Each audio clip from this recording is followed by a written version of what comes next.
ಹೊರಗಡೆ ಬಂದು ನೋಡಿ ಏನಾಯ್ತು? ತುಂಬಾ ವಿಶೇಷವಂತೆ. ಜಿಂಕೆಯಂತೂ ಈ ಕಡೆ ಓಡಿ ಬರುತ್ತಾ ಉಂಟು. ಬಹುಶಃ ಕಾಡಿನಿಂದ ಓಡಿ ಬಂದಿರಬಹುದು ಏನು. ಅದರ ಮೈಬಣ್ಣ ನೋಡಿ, ಬಂಗಾರದಂತ ಮೈಬಣ್ಣ ಪಂಚವಣ್ಣದ ರೀತಿ, ಸಣ್ಣ ಸಣ್ಣ ಕಾಲಗಳು ಕಾಲಿನ ಭಾವಂಗಳ ಈ ಕಡೆಯಿಂದ ಆ ಕಡೆಗೆ ಆ ಕಡೆಯಿಂದ ಈ ಕಡೆಗೆ ಓಡಾಡುತ್ತಿರುವಂತ ಚಂದವನ್ನು ಕಂಡಾಗ ತನ್ನಂಗ ನಿನ್ನಂಗ ನಿಖಿಡತೋಮೆಂದು ಲಯಬದ್ಧವಾಗಿ ಕುಣಿತಾ ಉಂಟು. ಆ ಪ್ರಾಣಿ ಒಂದು ಅಪರೂಪದ ಪ್ರಾಣಿ ತಾನೆ. ಹಾಗಾಗಿ ಅದಕ್ಕೆ ಬೇಕು ಸ್ವಾಮಿ, ನನಗೆ ನಿನಗೆ ಬೇಕು. ಹೌದು.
ಹೌದು, ಆದ್ರೆ ನಿಜವಾದ ಮೃಗ ಇದಲ್ಲ. ಮತ್ತೆ ನೀನು ಹೇಳಿದ ಹಾಗೆ ಸಣ್ಣ ಸಣ್ಣ ಕಾಲು ಬೆರಳು, ಕಾಲಿನ ಗುರುಭಾವಂಗಳು ಈ ಕಾಡಿನಲ್ಲಿರುವಂತ ಮೃಗಕ್ಕೆಲ್ಲ ಕಾಲು ಬೆರಳಿರುವುದಕ್ಕೆ ಸಾಧ್ಯವೇನೆ? ಒರಸುಗಳು ಮಾತ್ರ ಇರುವುದು. ಹೌದು, ಅದಕ್ಕಾಗಿ ಹೇಳಿದ ಜಿಂಕೆ ವಿಶೇಷ ಅಂತ.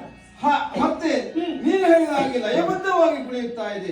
ಕಾಡಿನಲ್ಲಿರುವಂತಹ ಮೃಗಕ್ಕೆಲ್ಲ ಯಾರು ಲಯಬದ್ಧವಾಗಿ ಕಲಿಸಿದ್ದಾರೆ? ಈ ಜಿಂಕೆ ಕುಣಿತಾ ಉಂಟಲ್ಲ, ಅದಕ್ಕಾಗಿ ಹೇಳುವುದು ಇದು ನಿಜವಾದ ಮೃಗ ಅಲ್ಲ, ಮತ್ತೆ ಘೋರ ರಕ್ಕಸರ ಮಾಯ ಮೃಗ ಇದು. ಹಾಗಾಗಿ ಅದನ್ನು ನೀನು ಬಯಸಿದ್ದೇ ಹೌದಂತಾದ್ರೆ ಖಂಡಿತ ನಿನಗೆ ಸಿಗುವ ಹಾಗಿಲ್ಲ. ಹಾಗಾಗಿ ಅದನ್ನು ಬಯಸಬೇಡ ನೀನು. ವಲ್ಲಭ, ಅದನ್ನು ಕಪಡದ ಆಕೃತಿ ಜಿಂಕೆ ಅದನ್ನು ಮಾಯಾಮೃಗ ಎನ್ನುವ ಹಾಗೆ ಚಾಲಿಸುವುದು ಬೇಡ. ಕೇಳು ಬಂತ